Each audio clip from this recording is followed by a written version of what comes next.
Hello and welcome to June's edition of the story behind the picture for the 2022 Staffordshire Moorlands calendar.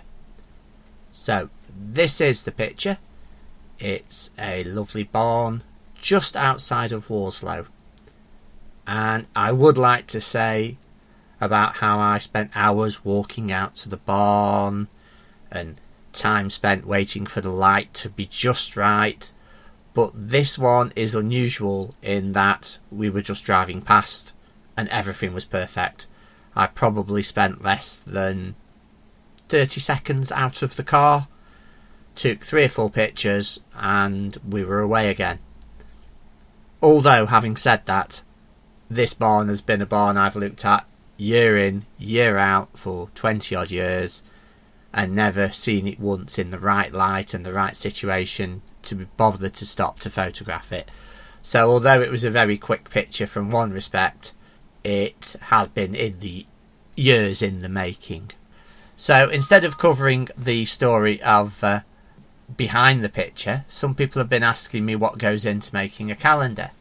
Well, I've been producing my own calendar since 2016, and you can see the covers here as they've gone through. And right at this very moment I'm in the process of starting work on next year's calendar, so I'll give you a little bit of an insight into what goes into it. First off, it starts with a trawl through probably a year's worth of photographs. When I say a year's worth, I'm talking of a rolling year starting around September, so the pictures for this year's calendar were probably shot in 2020 for the autumn pictures. That means I have quite a few photos to go through, and I also go back through my back catalogue as well, just in case there's a really nice picture that I've missed that's not made it into the calendar over the years. So you're talking somewhere in the region of 150,000 images. Once I've got a shortlist, and the shortlist is normally 20-25 images, I then divide the pictures up into seasons, so 3 pictures for each season, and see how the calendar's looking at that point.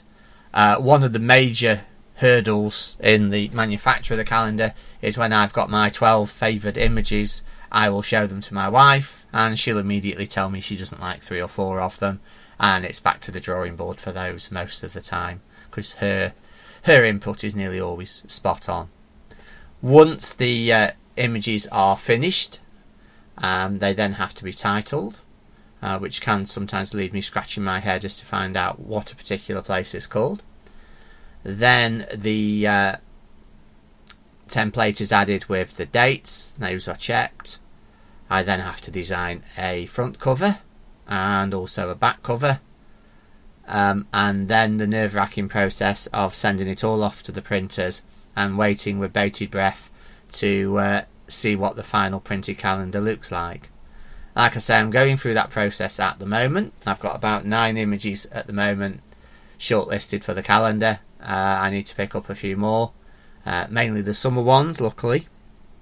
And then I can start work on all the videos and all the design work for 2023.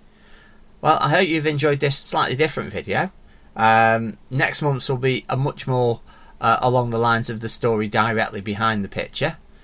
Strangely enough, I was on the way to take next month's picture as I passed the barn for this month's picture.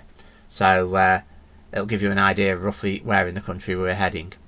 Okay, well, I'll speak to you again next month. Bye bye.